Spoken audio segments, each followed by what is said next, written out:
Fase resolutiva. Mientras Maduro hace ruido, Venezuela entra en una nueva etapa para su liberación, según María Corina Machado. Capitolio versus Trump. La lucha contra el cártel de los soles divide a Estados Unidos. Colapso definitivo.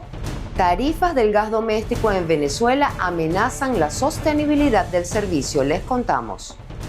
Muy buenos días, bienvenidos. Arranca la emisión matutina de Noticias Impactos Venezuela de este miércoles 8 de octubre de 2025.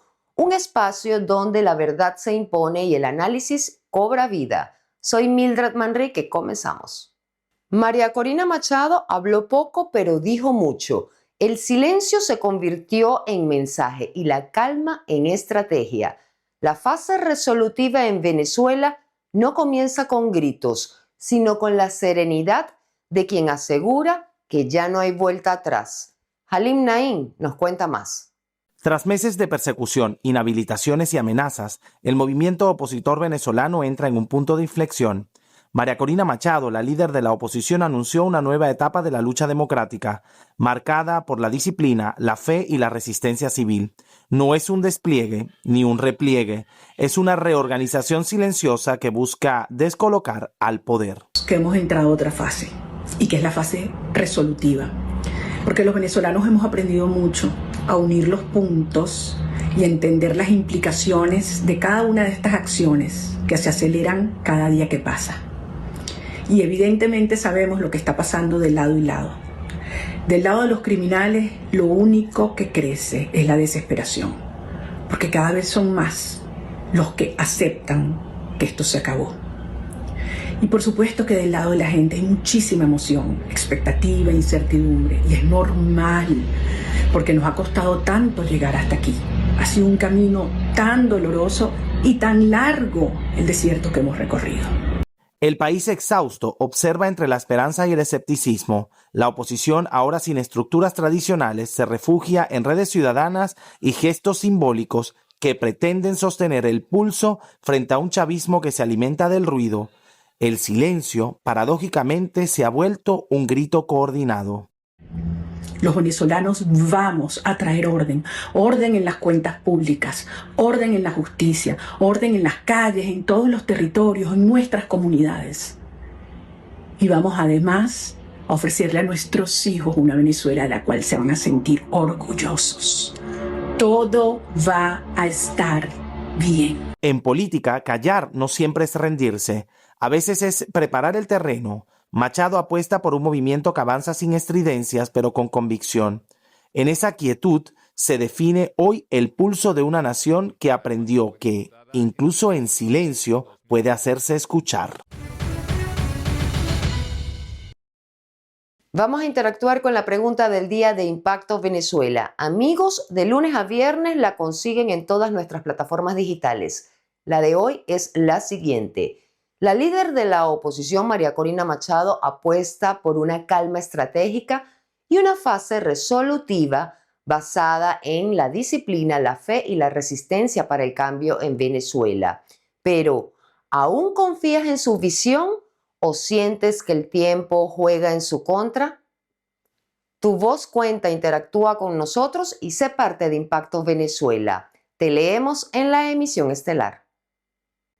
Las acciones militares de Estados Unidos en el Caribe elevan la tensión con Venezuela, mientras el Congreso norteamericano se fractura.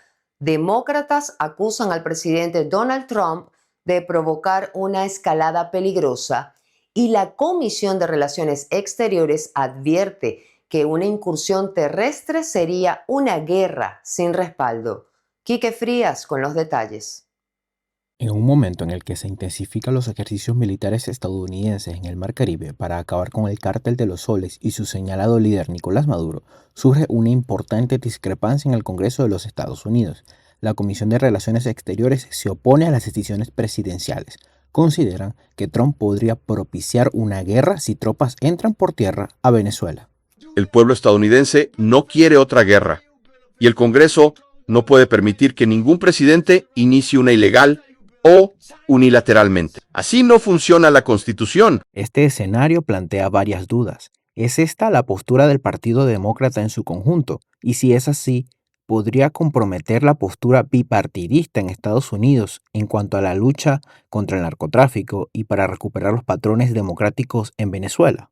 La posición del Partido Demócrata es que Estados Unidos no debe involucrarse militarmente en una expedición de esta naturaleza. Además, una expedición militar de ese tipo contraviene el marco legal vigente en este país. Por otra parte, en principio, no hay pruebas de que efectivamente se trate de narcotraficantes. El problema está en que esta situación puede eventualmente considerarse como ejecuciones sumarias en el Mar Caribe. En contraposición, altos asesores del presidente Trump presionan para que una operación militar contundente termine de sacar al discutido Nicolás Maduro del poder en Venezuela.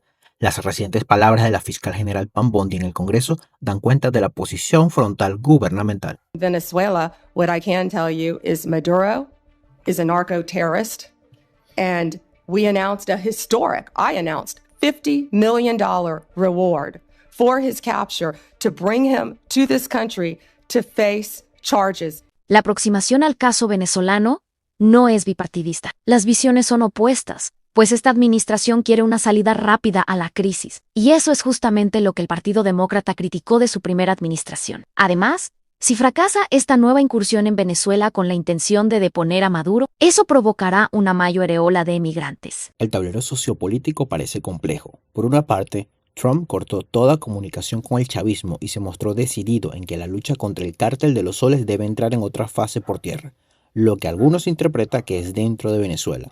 Por otro, debe enfrentar a los demócratas que, además de desaprobar sus políticas internacionales, mantienen cerrado el presupuesto gubernamental al no haber consenso legislativo, mientras el chavismo se atrinchera y juega todas sus cartas disponibles. Reporto para ustedes Quique Frías, Impacto Venezuela. Y llegó el momento de la píldora informativa que nos complementa. Esto es Impacto en 60 segundos. Quédense conmigo. Estados Unidos responde a denuncia del chavismo sobre supuesto ataque a su embajada. La administración Trump recordó que no tiene presencia diplomática en Venezuela desde 2019 y evitó pronunciarse sobre el supuesto plan de ataque contra su embajada en Caracas, denunciado por el chavismo. Una fuente del Departamento de Estado citada por Europa Press subrayó que no hay personal diplomático estadounidense en el país, por lo que cualquier alerta sobre amenazas carece de base operativa real. La respuesta llega tras comunicaciones oficiales enviadas por el régimen de Maduro a Washington, alertando sobre supuestos planes de agresión. Venezolanos piden a Estados Unidos evitar deportaciones tras el fin del TPS. Organizaciones de migrantes venezolanos como VPEX y Amavex han pedido al presidente Donald Trump que apruebe un mecanismo especial de protección para evitar la deportación de quienes dependen del TPS para trabajar y vivir en Estados Unidos. La solicitud surge tras el anuncio del fin del estatus de protección temporal, una medida que podría dejar a miles de venezolanos en situación migratoria incierta. Desde Washington, el gobierno ha reiterado que Venezuela ya no cumple con las condiciones para mantener ese beneficio humanitario. La Guardia Civil Española ha revelado nuevas presiones del ministro Ángel Víctor Torres, quien buscó controlar cada detalle de una reunión con la vicepresidenta venezolana Delcy Rodríguez. No era un simple encuentro diplomático. Detrás estaba un ambicioso proyecto para instalar una refinería petrolera en Canarias. Retomamos con Halim Naim. Según documentos incautados, aquella cita con la vicepresidenta venezolana Delcy Rodríguez estaba prevista para el 21 de enero de 2020 en un chalet de Conde Orgas, Madrid. Fue concebida no como un acto protocolario, sino como el punto de partida de una operación millonaria con fines políticos y económicos: procesar petróleo venezolano en Tenerife para su posterior distribución hacia África y Europa. En España siguen saliendo revelaciones del llamado Delcy Gate, ¿no? La policía señala que el entonces ministro y expresidente canario Ángel Víctor Torres mostró como un interés desmedido en controlar una reunión con Delcy Rodríguez. ¿Y cuál era el objetivo? Negociar una refinería en Canarias que procesara petróleo venezolano. Y aunque esa cita nunca se concretó, los audios intervenidos apuntan a que ese negocio podía haber movido cientos de millones. Torres lo niega, pero su nombre vuelve a quedar en el centro de la polémica. Los investigadores aseguran que Ángel Víctor Torres expresó interés desmedido por conocer todos los preparativos del encuentro, recibiendo informes internos de la trama que lo posicionaban como figura central del plan.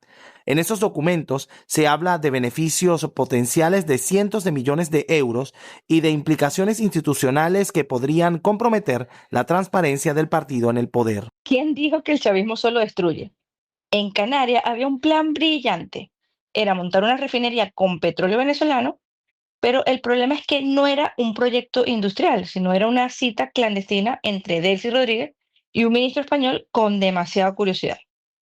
Por supuesto que prometían millones, pero terminó siendo un fiasco, ya que Delcy salió huyendo y el sueño de Canarias como puerto petrolero del chavismo se fumó. Queda claro que donde aparece Maduro y su gente, lo único que se refina es la corrupción. Los indicios apuntan a una red compleja donde Ángel Víctor Torres, José Luis Ábalos, Vicente Fernández Guerrero y el operador Víctor de Aldana jugarían roles clave. Las conversaciones intervenidas muestran que el proyecto estaba suficientemente maduro como para considerarlo como un pelotazo de proporciones bíblicas. Cambiando de tema, Transparencia Venezuela calcula que el país arrastra una deuda externa de 164.433 millones de dólares. Una cifra tan enorme que cada venezolano nace debiendo al menos 5.700 dólares. 2 décadas de endeudamiento opaco y corrupción hoy hipotecan el futuro económico y social de la nación. Génesis Pérez con el informe. Venezuela no solo debe dinero, debe futuro, salud, electricidad y hasta esperanza. Según el más reciente informe de Transparencia Venezuela, el país carga sobre sus espaldas una deuda externa de 164.432 millones de dólares, una cifra tan descomunal que cada venezolano, desde el recién nacido hasta el que está en el exilio, debe más de 5.700 dólares. En un país donde el salario mínimo apenas roza los 160 bolívares, la deuda se convierte en un símbolo brutal de un modelo agotado, el de una revolución que derrochó millones de dólares en bonanza petrolera y que hoy no puede explicar dónde quedó el oro negro ni el dinero rojo. El informe titulado Saldar la deuda, salvar Venezuela desentierra una verdad incómoda. Los gobiernos de Hugo Chávez y Nicolás Maduro hipotecaron el futuro bajo un manto de secretismo mientras el país se hundía entre la corrupción y la emisión sin control. No fue solo una mala administración, fue un saqueo financiero que convirtió al petróleo en deuda y al pueblo en acreedor de su propio desastre. Solamente los del régimen, los allegados al régimen y lo que en Venezuela se conoce como los enchufados, que son las personas que tienen contacto directo con agentes del régimen y se benefician de esos contactos pagando obviamente comisiones. Del resto de la población vive en la miseria, como muchos lo han podido observar, con salarios absolutamente inhumanos en bolívares y no tienen acceso a la compra de productos que hoy en día nutren el sistema a nivel de toda la nación, pero que son comprados por muy poco porque tienen unos precios que son inaccesibles en dólares. Hoy la deuda supera el 137% del Producto Interno Bruto y el 833% de las exportaciones. Pero más que un problema contable, es una crisis moral. Cada punto porcentual se traduce en hospitales sin medicinas, escuelas sin agua y una generación que paga con su vida lo que otros firmaron con su poder. El estudio advierte que Venezuela necesita renegociar su deuda, sí, pero también reconstruir la confianza. Y esa tarea no empieza en los bancos, sino en la verdad. Saber quién endeudó el país, cómo y para qué. El reto, según el informe, es claro. Reconstruir la confianza para que la deuda deje de ser una condena y se convierta en una oportunidad de recuperación económica y social. Génesis Pérez para Impacto Venezuela. En Venezuela, el gas doméstico se ha convertido en un servicio al borde del colapso, con una estructura de precios desigual en todo el país. Las empresas advierten que ya no pueden sostener la operación ni invertir en mejoras. La Confederación de la Industria del Gas alerta que sin una revisión urgente de las tarifas, el sistema podría colapsar definitivamente. María José Prado con el reporte. En Venezuela, el sector del gas doméstico enfrenta una situación crítica. el presidente de la Confederación de la Industria del Gas, José Luis Rodríguez Agostini, alertó que las tarifas actuales no permiten sostener ni expandir el servicio. Explicó que no existe un precio unificado en el país y que cada región fija sus propias tarifas según los costos o decisiones de las gobernaciones. Actualmente, una bombona pequeña de gas cuesta entre 2 y 5 dólares, aunque en el mercado paralelo puede llegar o superar los 10 dólares.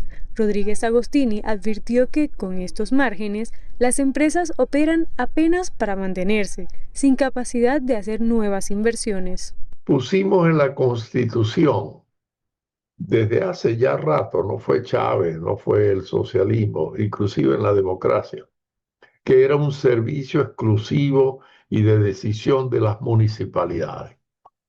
Bueno, todas están quebradas, todas son ineficientes, todas están dominadas por los grupos políticos y la corrupción. El problema central es que está atrapado dentro de las perturbaciones de un petroestado, de un gobierno que lo domina todo. Y entonces, ¿cómo puede un consejo municipal, así sea la ciudad más floreciente, digamos Caracas? En Caracas hay solo un par de sectores y se construyeron hace más de 40 años esas redes. No puede crecer. El dirigente insistió en que se requiere una estructura de costos justa que permita reinvertir y fortalecer la industria, recordando además que PDVSA asume el negocio del gas a costo cero, lo que genera pérdidas para la estatal. Por más que el gobierno dice que crece, no, en términos reales no crece. Está alrededor de 45.000 barriles día, barriles de líquido, o sea, lo que meten en la botella. ¿Qué significa eso? Que por lo menos tenemos 25.000 de déficit. Producimos en Venezuela alrededor de 20.000 y los otros 25.000 no se producen. Se pudieran producir, podemos hablar de eso, pero no hay incentivos para entregarlo al mercado doméstico porque está subsidiado, está monopolizado por grupos de interés y sobre todo todos los grupos políticos, militares, del PSV. Esos son una rosca gigantesca. Rodríguez Agostini concluyó que el objetivo no es aumentar precios indiscriminadamente, sino monetizar el esfuerzo de PDVSA y garantizar la viabilidad del servicio que llega a millones de hogares venezolanos. Mientras muchos jóvenes continúan emigrando, Venezuela redescubre el valor de los mayores de 50 años en el sector laboral. Esta generación aporta experiencia y resiliencia en medio de una crisis demográfica y económica. La llamada economía plateada emerge como motor estratégico para el país. Catherine García nos amplía. La migración masiva de jóvenes ha dejado un vacío estructural en el mercado laboral. En ese espacio emerge la economía plateada, un fenómeno donde el talento senior se convierte en recurso estratégico. En un país que ha perdido generaciones enteras de profesionales, los adultos mayores ya no representan retiro, representan continuidad.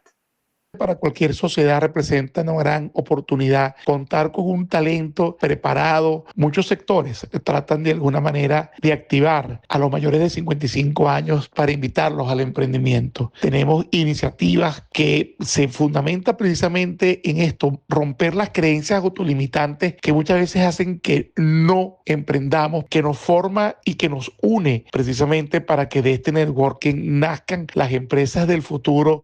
Aunque el talento senior tiene mucho que aportar, enfrenta obstáculos persistentes: edadismo, brechas digitales, informalidad laboral y falta de políticas públicas que promuevan su inclusión. Muchos se reinsertan por necesidad, no por elección, y lo hacen en condiciones precarias. Sin embargo, hay señales de cambio: empresas que valoran mentorías, el liderazgo ético y la estabilidad emocional que pueden llegar a aportar las personas pertenecientes a esta generación. El valor ya no está solo en el potencial futuro, sino en la resiliencia probada y en el conocimiento operativo propio del contexto venezolano. Según datos de la Alianza Plateada, actualmente son 5.3 millones de venezolanos de 55 años o más, que representan el 19% de la población. Además, sabemos que el 44% de este grupo está activo y trabajando. Las empresas deben dejar de verlos como un tema de responsabilidad social y empezar a verlos como el principal aliado para construir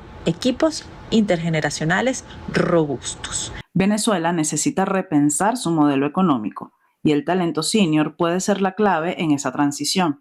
Sectores como salud, educación, tecnología, servicios financieros pueden beneficiarse de una fuerza laboral que combina conocimiento técnico con visión estratégica. Y aunque ya existen ciertos espacios dentro de la sociedad venezolana, la clave está en generar más apertura a esta tendencia. Más de una década después de registrar 101 embarazos adolescentes por cada 1.000 mujeres, Venezuela continúa sin avances reales. La falta de educación sexual integral, el difícil acceso a métodos anticonceptivos y las precarias condiciones socioeconómicas mantienen vivo el ciclo de vulnerabilidad y pobreza que afecta a miles de niñas y jóvenes en el país. La nota especial con Juliana Palmar. Venezuela mantiene una de las tasas más altas de embarazos en adolescentes en América Latina. Por cada 1.000 embarazos, más de 100 corresponden a menores de edad, una cifra que refleja la fragilidad de las políticas públicas en materia de salud y educación sexual. La gran mayoría de las adolescentes que salen embarazadas no es que vio salir embarazada como una opción, ¿ok? Salió embarazada por ignorancia, salió embarazada por falta de cuidado, salió embarazada por falta de vigilancia, salió embarazada por poca responsabilidad, ¿verdad? O por irresponsabilidad en el acto sexual, ¿verdad? Básicamente por eso sale embarazada, más no porque soy pobre y el embarazo me va a dar una opción de superarme. ONG advierten que la falta de acceso a métodos anticonceptivos y la ausencia de programas de educación sexual integral siguen siendo los principales factores que perpetúan esta realidad. Pero de que la parte económica impacte en la adolescente es para buscar muchas oportunidades una mejor convivencia o supervivencia, ¿no? Producto de lo económico, ¿no? O sea, es decir, ven muchas veces en un hombre, ¿verdad? Esa oportunidad, ¿verdad? De poder vivir mejor en ese escenario y pues salen embarazadas, pero es luego de esa decisión, no es primero salir embarazada e irme, ¿no? El embarazo temprano no solo limita el desarrollo personal de las adolescentes, también profundiza los niveles de pobreza y desigualdad. Cada hija o hijo nacido en condiciones precarias representa una nueva generación marcada por la falta de oportunidades y la exclusión social. Entre cuáles eran los planes y los programas psicoeducativos, ¿verdad? O de prevención para la juventud en materia de prevención, ¿verdad? Y evidentemente hace 20 años eran mucho más de ellos, las personas encargadas de prevención. Mayormente los que hacen prevención son organizaciones sin fines de lucro, ¿verdad? Que a duras penas pues tienen esos programas. Pero un programa sólido, agresivo, de educación sexual, no es que no los hay, pero evidentemente si hubiese una inversión, mantener ese tipo de planes donde la gente no le prestaba mucha atención, lo que mayormente era una inversión de lo público, y lo público está tan deteriorado, evidentemente eso ha bajado mucho. Aunque en el 2012 se creó un plan nacional para reducir el embarazo a temprana edad, las cifras siguen siendo prácticamente inalterables. Con una tasa de fecundidad de adolescente del 85.3%, Venezuela continúa entre los países con mayores índices de la región. Expertos advierten que este no es solo un problema coyuntural ni consecuencia reciente de la crisis económica, sino una deuda estructural que el país arrastra desde hace al menos 50 años. Para Impacto Venezuela, Juliana Palmar. Con la verdad por delante y el compromiso de siempre, cerramos esta jornada informativa. Gracias por estar ahí, por acompañarnos y por confiar en el periodismo que hacemos en Impacto Venezuela.